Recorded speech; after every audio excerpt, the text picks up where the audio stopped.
Hello my dear students, स्वागत करती हूँ आप सभी का आपके अपने यूट्यूब चैनल सितंबर शिल्पी क्लासेस में। फ्रेंड्स, आपके 2016 में जो टीजीटी पीजीटी के फॉर्म आए थे उसका पेपर आपका 2019 में हुआ था, तो वही पेपर मैं सॉल्व करा रही हूँ। उसके 2 पार्ट मैंने कंप्लीट करा दिए हैं। अगर आपने वो क्लासेस नहीं देखी है तो नीचे डिस्क्रिप्शन बॉक्स है, उसमें मैं वो लिंक डाल दूँगी और उस पर जाके आप आगे क्लास देख सकते हो। प्लस आपके यूपी टीजीटी के जो भी क्लासेस हैं, जो भी टॉपिक है सिलेबस के अकॉर्डिंग, उसका लिंक भी मैं नीचे डिस्क्रिप्शन बॉक्स में डाल दूँगी। उसमें जाके भी आप अपनी क्लास देख सकते हो, नोट्स बना सकते हो। फ्रेंड्स, अगर आपको मेरे नोट्स चाहिए तो आप मेरे इस नंबर पे मुझसे कांटेक्ट कर सकते हो या व्हाट्सएप पे मैसेज कर सकते हो और नोट्स ले सकते हो। नोट्स की फ़ीस है टीजीटी पीजीटी की 450 रुपये। तो चलिए फ्रेंड्स, शुरू करते हैं आज की क्लास। देखिए, हम लोगों ने 2019 के पेपर में 46 तक क्वेश्चन कंप्लीट कर लिए थे, आज 47 है। तो चलिए शुरू करते हैं, अच्छी तरह समझेंगे हर चीज़ को। तो पहला क्वेश्चन है, कौन सा मानवीय और गैर मानवीय संसाधन दोनों का उदाहरण है? कौन सा ऐसा है जो मानवीय और गैर मानवीय संसाधन दोनों का उदाहरण है? तो ऊर्जा है, कौशल है, क्षमता है, रुचि है। तो राइट आंसर बताए जल्दी से।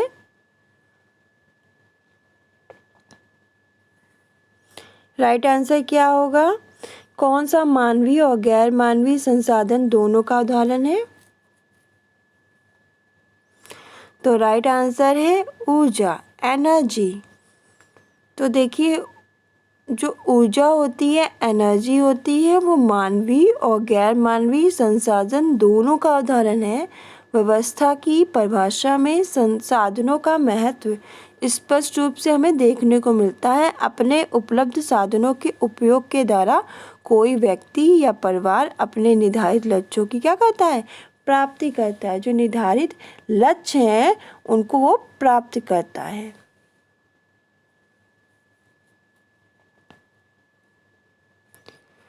नेक्स्ट क्वेश्चन आपका है कि डैश प्रबंधन का अर्थ प्रबंधन समस्याओं में विज्ञान का अनुप्रयोग है।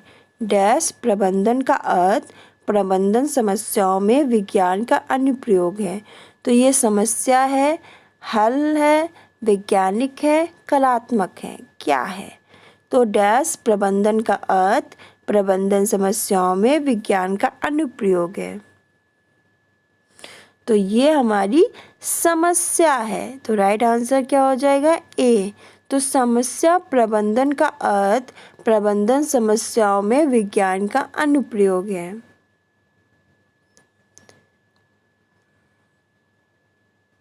फिर नेक्स्ट क्वेश्चन है आपका,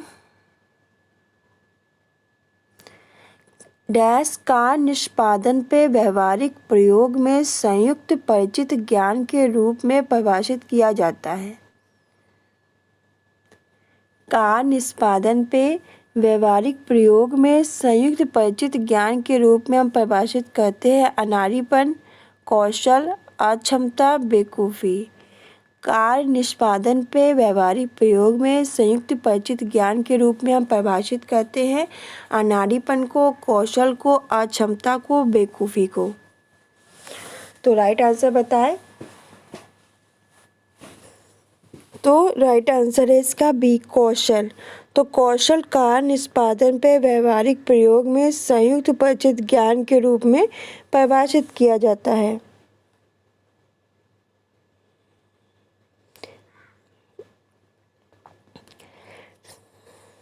डैश अर्जन आनंद अर्जन के रूप में सादंभित है। डैश अर्जन आनंद अर्जन के रूप में सादंभित है। धन, वास्तविक, आत्मिक, समान। डैश अर्जन आनंद अर्जन के रूप में सादंभित है। धन, वास्तविक, आत्मिक, समान। तो राइट आंसर हो जाएगा सी, आत्मिक।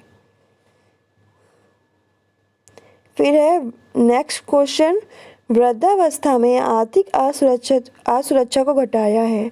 डैश वृद्धावस्था में जो आर्थिक असुरक्षा है को घटाया है। किसने घटाया है?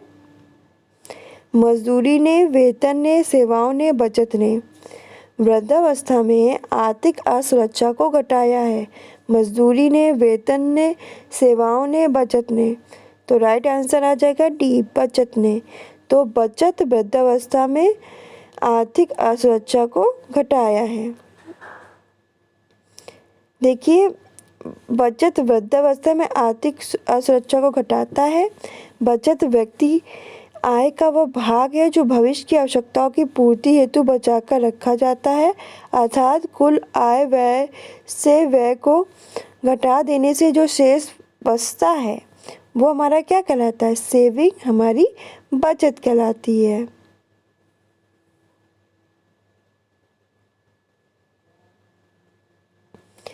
डैश का अर्थ एक घर के आंतरिक भाग को ताज़ा करने के लिए दूषित वायु को बाहर निकालकर शुद्ध वायु परिसंचित करना। डैश का अर्थ है घर के एक आंतरिक भाग को ताज़ा करने के लिए दूषित वायु को बाहर निकालकर शुद्ध वायु को परिसंचित करना। तो ये एस्पेक्ट है, वायु का आवागमन है, संभावना है, म्यूरम है, क्या है? तो राइट आंसर बी है, वायु का आवागमन। तो वायु का आवागमन का अर्थ है एक घर के आंतरिक भाग को ताज़ा करने के लिए दूषित वायु को बाहर निकालकर शुद्ध वायु परिसंचित करना। फिर डैश रेखाओं, रूपों, रंगों और संरचनाओं की व्यवस्था से साधर्मित है।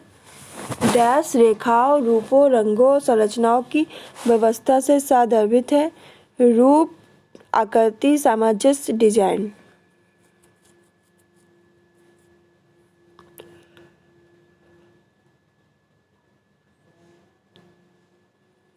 डैश रेखाओं, रूपों, रंगों, संरचनाओं की व्यवस्था से साधर्मित है। रूप, आकृति, सामंजस्य, डिजाइन।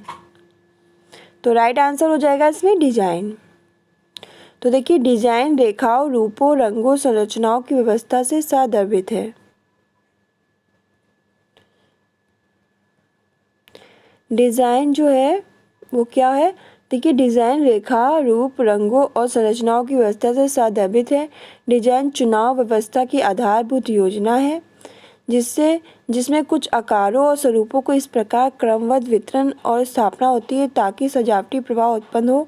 जब रेखाओं, आकारों, रंगों को इस प्रकार से व्यवस्थित किया जाता है ताकि सुंदरता और क्रमबद्धता उत्पन्न हो सके, जो एकता प्राप्त होती है और परिणाम स्वरूप सुखद संयोग होता है। डिजाइन सिद्धांत संबंध के नियम से साधर्मित है। सानुपात, संतुलन, लय, जोड़। तो राइट आंसर है ए, सानुपात। डिजाइन सिद्धांत सानुपात संबंध के नियम से साधर्मित है।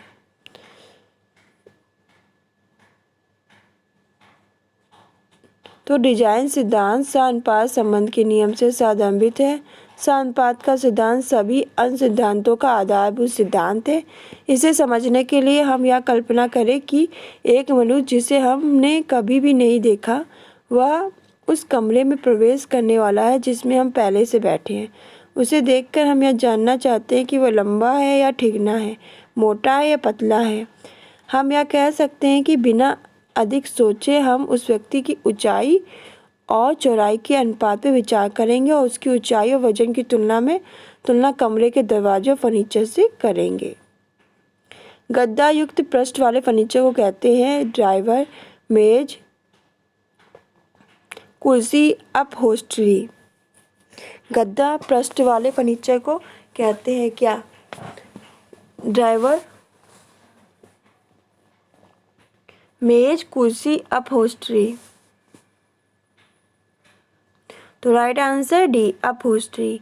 गद्दा पृष्ठ वाले फर्नीचर को हम अपहोल्स्ट्री कहते हैं। अपहोल्स्ट्री का प्रयोग फर्नीचर को ढकने के लिए किया जाता है। इससे फर्नीचर की जो ज़िंदगी होती है, लाइफ होती है, वो बढ़ जाती है। साथ ही कक्ष की सुंदरता में बहुत वृद्धि हो जाती है। इस प्रकार अपहोल्स्ट्री का उपयोग हम कुछ उद्देश्यों की पूर्ति के लिए करते हैं। पहला उद्देश्य है फर्नीचर की ज़िंदगी में बढ़ोतरी करना, फर्नीचर को मजबूत और टिकाऊ बनाना, फर्नीचर की उपयोगिता बढ़ाना, कक्ष की सुंदरता में वृद्धि करना।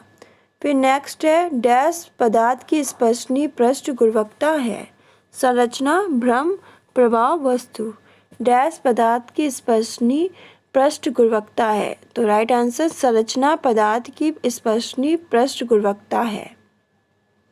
तो देखिए जो आपका टेक्सचर है, टेक्सचर पदार्थ की स्पर्शनीय पृष्ठ गुरुत्वाकर्षण है। जब हम शब्द पोत के बारे में चर्चा करते हैं तो तुरंत हमारे मस्तिष्क में कुछ छूने के बारे में विचार आता है, किंतु पोत में दृष्टिगत गुण के साथ स्पर्शनीय जन गुण भी हैं।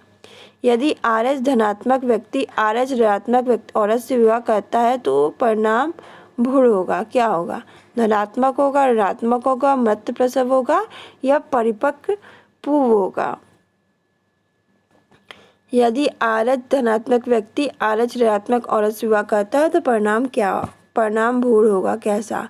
पॉजिटिव होगा, नेगेटिव होगा, मृत प्रसव होगा या परिपक्व पूर्व होगा। तो राइट आंसर है धनात्मक।